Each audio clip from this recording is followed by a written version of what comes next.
гаронии андоз барои сокинони тоҷикистон хабари наве нест. дар ин бора бисёр мегӯянд ва ҳама медонад. дар ним соли равон дар кишвар зери фишори андоз беш аз 100 корхонаи саноатӣ баста шуд ва бештар аз 12 000 соҳибкор фаъолияти худро қатъ кард. сокинон дар тоҷикистон мегӯянд кайҳо бо зарурати тағйири қонуни андоз пеш омадааст. он конҳое ки дар вақти ҳозира кам дода шудаанд, уже кам мондагӣ налог гирифта мешавад аз захирае ки аввалин буд. то ҳозира нею ҳозир чӣ қадаре ки мегиранд бояд аз ҳамон налог гирифта шавад. мақсад ки мумкин яхе қонуное ҳастае ки зиндагии ҳақиқатии уқа тоғрӣ намебиёя. ҳамин сабаб нағз анализ кардан дар кор, дидан дар кор ҳар як кас мисол мувофиқи ҳамун қобилияташ андоз спорад. ҳастанд яъне нафарое ки оиди яъне бизнес аниматсия бизнес кор мекунанд, мегӯянд ки оиди андоз камтар маблағи калон месупоранд. андозу баланд, ягон чӣ гуфтанд. иқтисоддонҳо аз қабл ҳам мегуфтанд ки соҳибкорон бо ин гуна андозҳо фаъолият кардан наметавонанд. бинобар маълумоти як раддабандии байналмилалии андозҳо дар тоҷикистон назар ба кишварҳои ҳамсоя 2 маротиба бештар аст. бинобар чунин мизони андозҳо соҳибкорон на истеҳсолоти худро густариш ва на таҷҳизоти кӯҳнашудаеро ки зуд аз кор мебарояд нав карда метавонанд.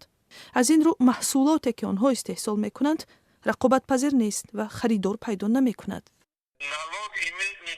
корхонаҳо барои истеҳсолот ва дар ҳолати хуб нигоҳ доштани таҷҳизот ба сармоя ниёз доранд. аммо онҳо аз куҷо ин сармояро метавонанд бигиранд вақте ҳама маблағҳо сарфи андоз мешавад? дар кишвар айни замон 17 намуди андоз, боҷ ва пардохтҳо вуҷуд дорад. бинобар маълумоти раддабандии байналмилалӣ Paying Taxes, ширкатҳо дар тоҷикистон ӯҳдадоранд ки 67% даромадҳои худро ба давлат бисупоранд. ба гуфтаи мутахассисон зарур аст бархе аз андозҳо комилан бардошта шаванд, бархе дигарро коҳиш бояд дод. аммо мақомот ба ин кор иқдом намекунанд. аз 3/2 даромадҳои буҷа аз ҳисоби пардохтҳои андоз аст. бар замми нозирон нисбат ба соли ҷорӣ $160 миллион бештар бояд андоз ҷамъоварӣ кунанд, дар ҳоле ки корхонаву андозсупорандагон камтар шуданд. ба ҷуз аз андоз ва дигар пардохтҳои ҳатмӣ, яке аз сабабҳои дигари вазъи ногувори бизнес мизони баланди коррупсия дар кишвар аст. каждый год тысячи ҳар сол ҳазорҳо субъектҳои муносиботи иқтисодӣ фаъолияти худро қатъ мекунанд. бо сабабҳои субъективӣ, коррупсия, аз худ кардани бизнес, ришватхорӣ, мудохилаи шахсони мансабдор аз ҷумла бо баҳонаи гузарондани маъракаҳои фарҳангиву оммавӣ. ислоҳоти системаи андоз ба гуфтаи коршиносон вазъиятро тағйир додан наметавонад. мудохилаи куллӣ ба иқтисодиёт зарур аст.